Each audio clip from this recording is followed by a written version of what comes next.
Welcome guys. আমি তন্ময় বলছি tax life থেকে। আজকে আপনাদের সামনে হাজির হলাম আমার একটি ভিডিও নিয়ে। তো আজকে আমি আপনাদের সামনে একটি নতুন ভিডিও নিয়ে এসেছি। এটা হচ্ছে আমার গ্রামের বাড়ি শরীয়তপুর গঙ্গানগর একটি বাজারের ভিডিও, যেটা অনেক বিখ্যাত বাজার।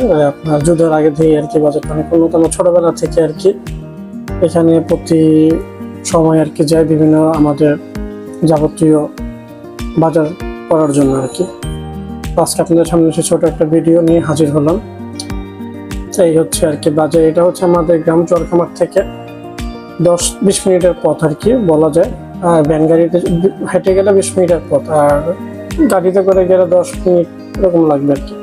এখানে যাবতীয় সব রকমের কিছু আর কি এখানে পাওয়া যায়। মাছ মাংস থেকে শুরু করে তরকারি, ফল টল, শুকনা খাবার সবকিছুই আর কি এখানে পাওয়া যায়। তো আমি গিয়েছিলাম, আমি আমার ছোট ভাই বাজার করতে গিয়েছিলাম, বাড়িতে গিয়েছিলাম। সে সময় আর কি বাজারে গিয়েছিলাম বাজার করতে আর কি, টুকটাক আর কি। তো সেই হিসাবে আর কি একটা ছোট ভিডিও করলাম আর কি আপনাদের সামনে তুলে ধরার জন্য আমাদের দেশে। তো আমাদের দেশ শরীয়তপুর পদ্মা ব্রিজ পার হলেই আর কি আমাদের দেশ, বেশি দূর না ঢাকা থেকে। তো ওই পদ্মা ব্রিজ পার হলে শরীয়তপুর জেলাতেই আর কি এই গঙ্গানগর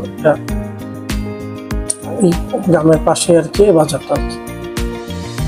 তো এখানে আমরা আসছিলাম বিভিন্ন রকমের জিনিস, মানে ইলিশ মাছ কিনেছিলাম, মুরগি কিনেছিলাম, আরো কিছু শাকসবজি, ফলমূল ইত্যাদি কিনেছিলাম আর কি।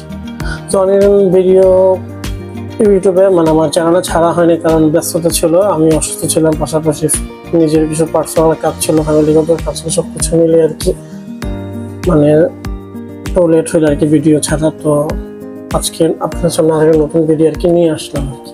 তো এই হচ্ছে বাজারের পথ আর কি। এই যে এখান থেকে বিভিন্ন রকমের সবজি, শুকনো সবজি থেকে শুরু করে এই যে বিভিন্ন রকমের কাঁচা সবজি, তারপর আপনার শুকনা টাইপের যে দরকারি যে মাছ মাংস সবকিছুই আর কি এই বাজারে পাওয়া যায়। তো এখানে আমরা ছোটবেলা থেকে আর কি এই বাজারটায় আসি আর কি, বিভিন্ন রকম বাজার করে। এছাড়া আমাদের এই বাজার ছাড়া আরো বাজার আছে, লাউফুলা আছে, পাশে জয়নগর, অনেক রকমের বাজার আছে আর কি। তো এটা আমাদের বাসা থেকে কাছে, যার জন্য আর কি আমরা এখানে আসি আর কি বাজার।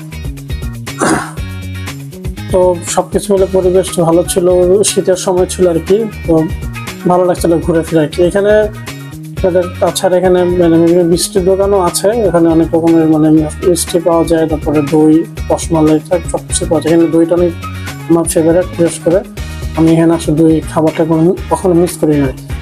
তো এছাড়া রসগোল্লা আছে, যেটা ওইটাও অনেক ভালো। আমাদের ঢাকাতে আমরা মানে নিয়ে আসি যখন আমরা বাসা থেকে আর কি, বাড়ি থেকে ঢাকার দিকে যাই। তো সব কিছু মিলে খুবই ভালো লাগছে। অনেকদিন পরে আবার আসতাম এই বাজারে। ছোটবেলায় এখানে অনেক রকমের স্মৃতি আছে। তো যাই হোক, এই ভিডিও আর কি শুনতে পারলাম, ভালো লাগলে লাইক শেয়ার কমেন্ট করবেন, আর আমার চ্যানেলটাকেও সাবস্ক্রাইব করবেন। আশা করি সবাই ভালো থাকবেন। আমার চ্যানেলটা সবাই বেশি বেশি করে সাবস্ক্রাইব করবেন, আর বেল আইকনটা বাজিয়ে দেবেন আপনাদের সামনে নতুন নতুন ভিডিও নিয়ে আসে। তো আজকে এই পর্যন্ত, সবাই ভালো থাকুন, সুস্থ থাকুন, সুন্দর থাকুন। আসসালামু আলাইকুম।